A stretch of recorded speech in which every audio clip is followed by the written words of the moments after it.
Hello and welcome. My name is Phil Biedron. I'm here today with Tyler Cartner. Tyler, thank you for being here. Yeah, you're welcome. So my first question for you, what does it take to put together an independent film? Especially on a micro budget. We don't have a couple weeks, do we, to shoot this?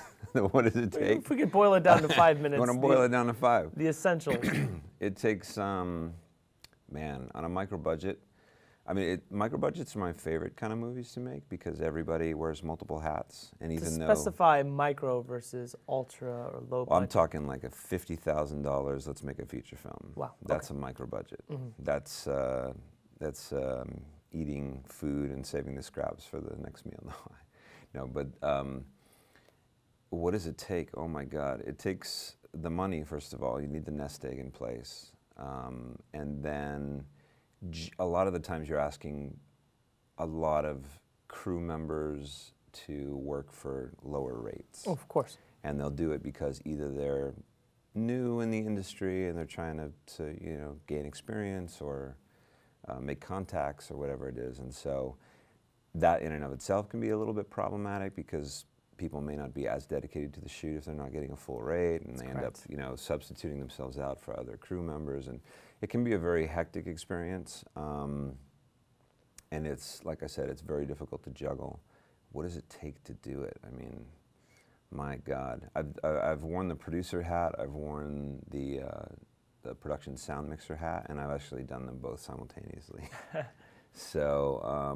So maybe one thing with having crew double up positions. Yeah, you really need a group of people that are comfortable working like that.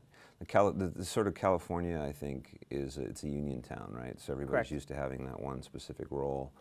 I kind of like work. I mean, there's a balance between being too bare bone and just simply not having enough manpower to pull it off effectively and efficiently, and then there's you want to look for that just enough people on the crew that are talented and hustlers, and they're willing to jump in when that guy, can't hold that flag up or whatever it is, and they're willing to step in and turn the knob, or, flip the lever on the tripod to lock the leg. Yeah. It's just, I don't know, it's kind of common courtesy, and it's like there are certain people that are willing to go that extra mile to make it work. I think, and that's the attitude that you look for, in a crew, and it's very important. So we can call this a skeleton crew.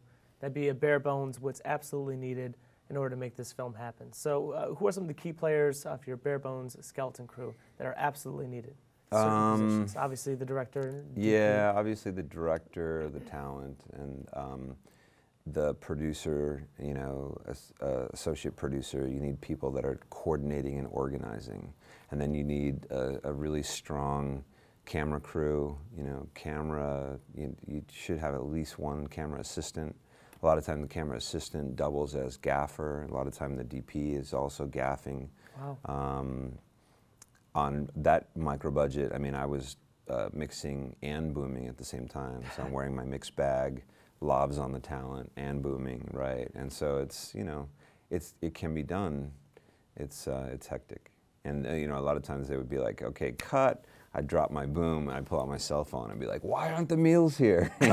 So it can get a little hectic, but it's fun. At the end of the day, you're like, yeah, we made that. We made that with 10 people and 50 grand. We made a nice looking movie. So that has some sweet moments in it or something, and you can be proud of it. So. I'm assuming this is something that you've done in New York. Do you think that the setup you've just mentioned is possible in California? Do you think it's easier or?